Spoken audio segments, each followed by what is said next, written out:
В ближайших 6 лет мы должны добиться устойчивого роста рождаемости. Hay un silencio en Rusia ahora mismo que es mucho más aterrador que el sonido de la artillería en el frente. Tarra la la la la la la. Y este no es el silencio de un cementerio, este es el silencio de los no nacidos. Los datos que el Kremlin intentó ocultar se han filtrado.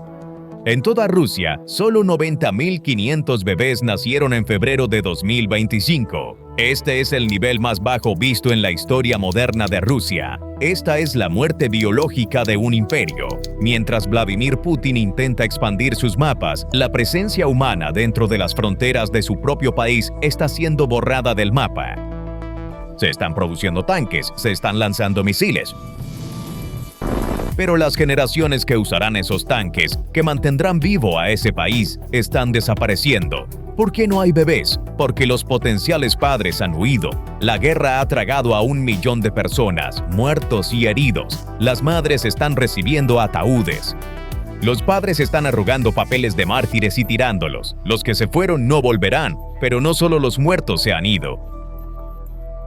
Los vivos también se han ido. La máquina de guerra de Putin no está hecha solo de acero, pólvora y microchips. El combustible más crítico para esta máquina es el cuerpo humano, y los datos que tenemos muestran que el combustible para esa máquina se está agotando. Ahora, las encuestas en el escritorio del Kremlin, ocultas al público, gritan una realidad de pesadilla para el régimen. Un 81% completo de la juventud rusa, especialmente aquellos de 18 a 30 años, dicen vehementemente no a una posible nueva ola de movilización. Esto es prueba de que la propaganda de guerra patriótica del Kremlin se ha derrumbado en las mentes de los jóvenes. Pero estos jóvenes no solo dijeron que no, votaron con los pies, no con las papeletas. Desde el primer día de la guerra, más de 650.000 de los ciudadanos más brillantes, educados y talentosos de Rusia han abandonado el país. No solo huyeron de la guerra, huyeron de un país donde no hay futuro, donde el pensamiento libre es un crimen y donde la lealtad ciega ha reemplazado la innovación y la creatividad. Este es uno de los mayores éxodos de cerebros en la historia moderna.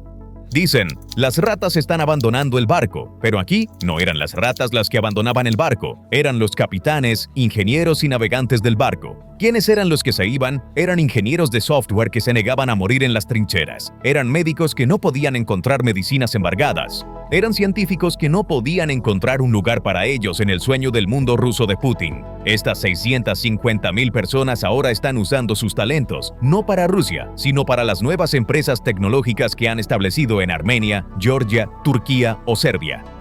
Por el afán de apoderarse de unas pocas aldeas arruinadas en Ucrania, Putin ha expulsado el próximo siglo de Rusia, su capacidad de innovación y su inteligencia económica con sus propias manos. Esto no es solo una pérdida demográfica, es una bala incrustada en el futuro de Rusia.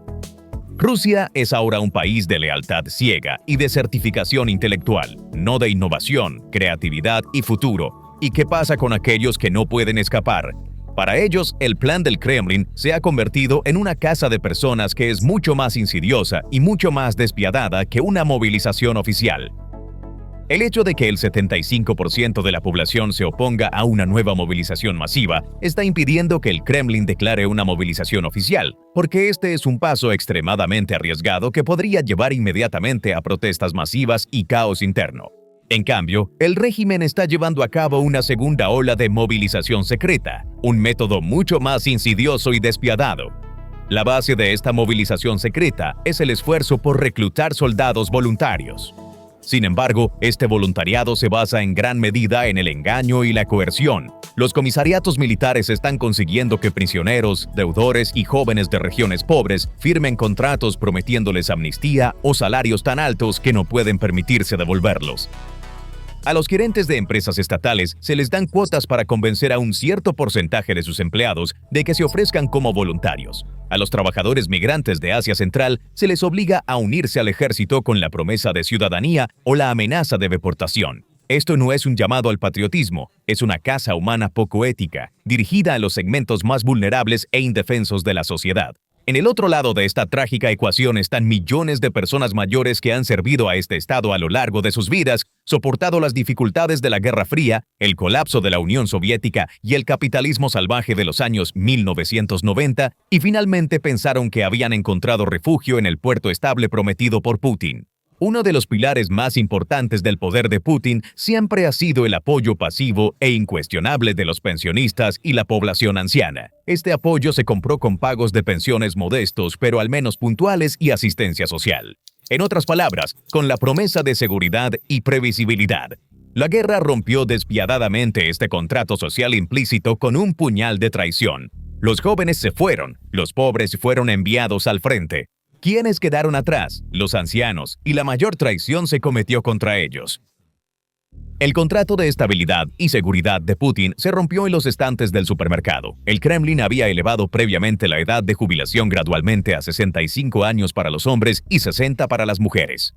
Ahora planea aumentarla a 75. En noviembre de 2025, los diputados de la Duma Estatal de Rusia propusieron aumentar la edad de jubilación para los rusos en otros 10 años. Las mujeres podrían jubilarse a los 70 años, los hombres a los 75. Los legisladores afirman que las futuras pensiones más que se duplicarán porque los multiplicadores por trabajar más allá de la edad de jubilación actual aumentarán 2,32 veces. Sin embargo, hay un detalle. Según Rosstat, la esperanza de vida promedio en Rusia es solo de 73 años. Esto fue percibido por millones como una jubilación en la tumba. Ahora, la crisis económica creada por la guerra está reavivando esas brasas y combinando la profunda ira que se acumuló en 2018 con un potencial de rebelión mucho más peligroso. El insaciable apetito de la máquina de guerra ha dejado al Kremlin en una situación tan desesperada que ha puesto su mirada en uno de los recursos más sagrados, los fondos de bienestar social reservados para el futuro y la seguridad del pueblo.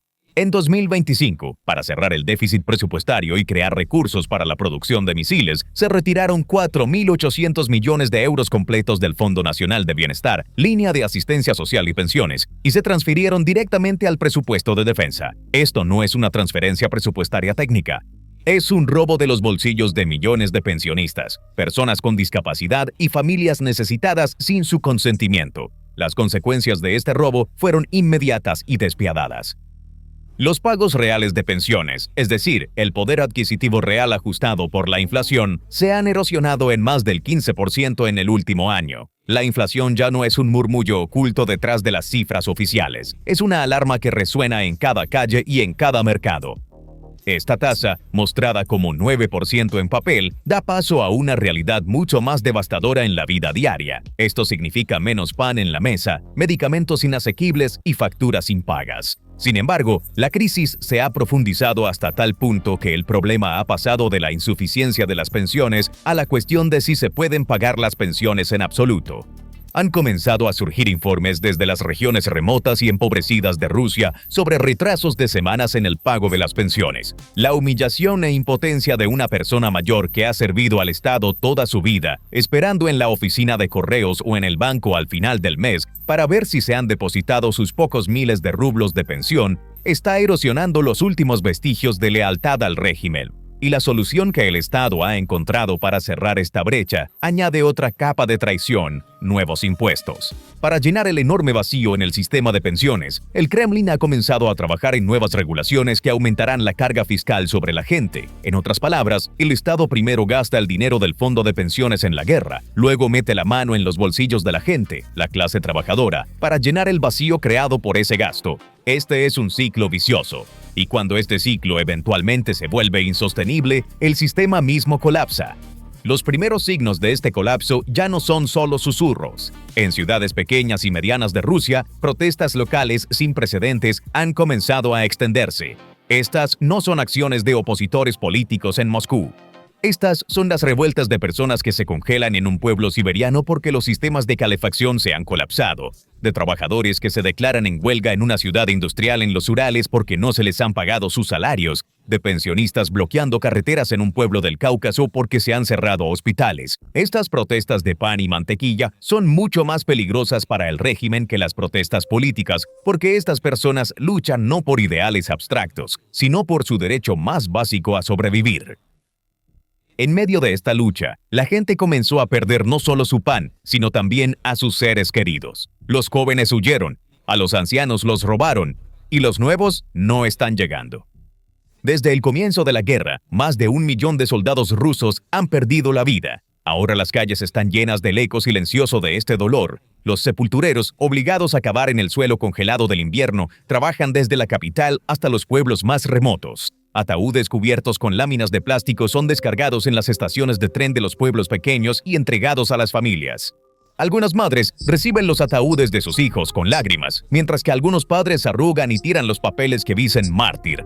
Esta mañana también es mañana para el futuro demográfico de Rusia.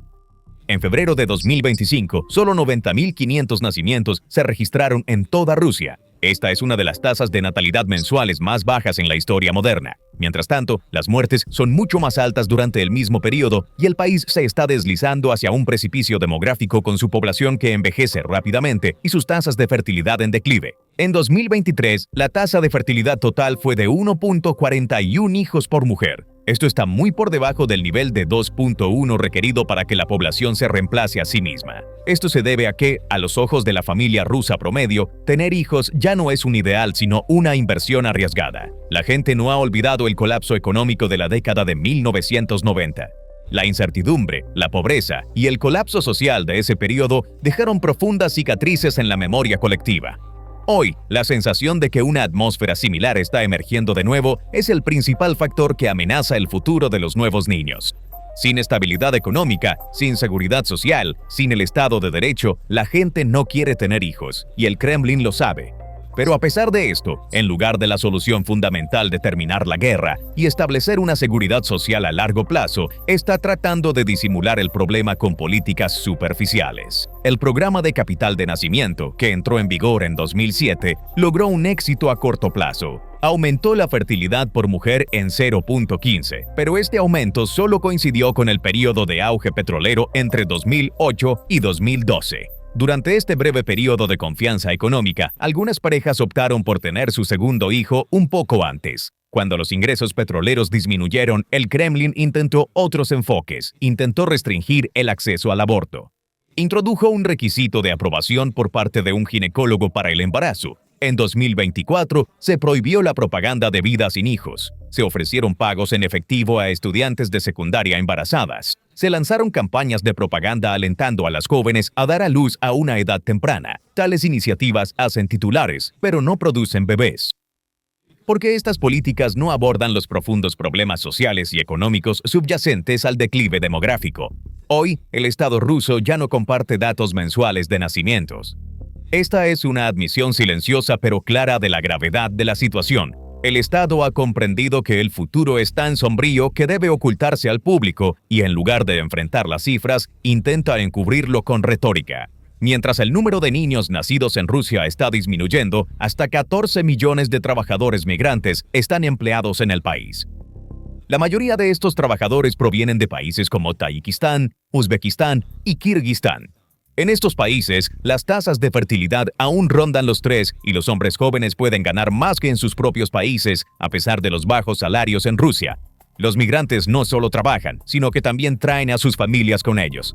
Las comunidades migrantes se han vuelto permanentes, especialmente en Moscú y sus alrededores. En algunas áreas, el ruso ya no es el idioma dominante en las calles, y esto sacude fundamentalmente la percepción de una mayoría étnica rusa en el país. En un futuro cercano, si las tendencias continúan, Rusia tendrá de 25 a 30 millones de migrantes de origen asiático. Cuando se suma la alta tasa de natalidad en el Cáucaso del Norte, los eslavos ortodoxos dejarán de ser la mayoría étnica. El ruso se convertirá en solo uno de los idiomas hablados en los autobuses de la ciudad. Este escenario es una amenaza existencial para un Estado construido sobre el ideal de un imperio. Entonces, ¿cómo afecta esta profunda inestabilidad dentro de Rusia el curso de la guerra en Ucrania? El impacto es directo, multifacético y cada vez más destructivo. El Kremlin ahora se ve obligado a librar una guerra paralela, no solo contra Ucrania, sino también contra el creciente colapso social, la crisis económica y la erosión demográfica dentro de sus propias fronteras. Los soldados en las líneas del frente sienten que la guerra se ha vuelto sin sentido, no solo en suelo ucraniano, sino también para el futuro de su propio país. Rosgvardia, la Guardia Nacional rusa, anteriormente servía como unidades de barrera en las líneas del frente y se desplegaban para prevenir deserciones. Pero ahora estas unidades se están utilizando para reprimir la ira de los pensionistas en las calles, sofocar levantamientos juveniles y dispersar disturbios en las colas de los supermercados. Esta tarea de represión interna está reduciendo la capacidad en las líneas del frente. Rusia ahora mantiene a la mayor parte de su ejército no para la guerra, sino contra su propio pueblo. El mismo dilema se aplica económicamente. La máquina de propaganda del régimen sigue activa, especialmente en las grandes ciudades. Mientras el Estado gasta miles de millones en vallas publicitarias, series de televisión y ejércitos en redes sociales, las tropas en el frente todavía intentan sobrevivir con cascos baratos fabricados en China y visores térmicos rotos. Cada rublo gastado en silenciar a la gente significa en realidad un dron que un soldado no puede obtener o municiones que le faltan a un comandante de unidad. Pero el verdadero colapso está ocurriendo a nivel de moral. Para un soldado en el frente, la voluntad de luchar está a menudo directamente ligada a la situación de la familia que ha dejado atrás. Si ese soldado se entera por un mensaje de texto que la pensión de su madre está retrasada, su padre está haciendo fila en el ayuntamiento por cupones de alimentos y su hermana solo pudo permitirse una barra de chocolate como regalo por sus calificaciones, ¿por qué debería ese soldado luchar? ¿Qué está luchando por proteger? El mito glorificado del patriotismo del Kremlin está dando paso a una traición silenciosa. Porque un Estado que no muestra compasión por su propia gente no puede esperar lealtad de un soldado en el campo de batalla. Esta decadencia sistemática interna está erosionando las líneas defensivas de Rusia en el frente externo más eficazmente que los tanques ucranianos, los misiles HIMARS o los enjambres de drones. La mayor amenaza para la guerra ya no es la munición en manos de Ucrania. Es esta profunda desconfianza en el corazón de Moscú. Si has visto este video hasta aquí, tú también puedes ver cómo esta guerra está dejando su huella no solo en las líneas del frente, sino también en los corazones y futuros de las sociedades. A medida que los muros de propaganda que Putin intenta construir se desmoronan, continuaremos diciendo la verdad. Si encontraste valioso este contenido, no olvides darle me gusta. Asegúrate de escribir tus opiniones y preguntas en los comentarios. ¿Qué piensas? ¿Puede Rusia superar esta crisis? Y por favor suscríbete a nuestro canal y únete a nosotros en este viaje. Nos vemos en nuevo contenido. El poder comienza con el conocimiento. Gracias por elegirnos. Gracias por elegirnos. Gracias por elegirnos.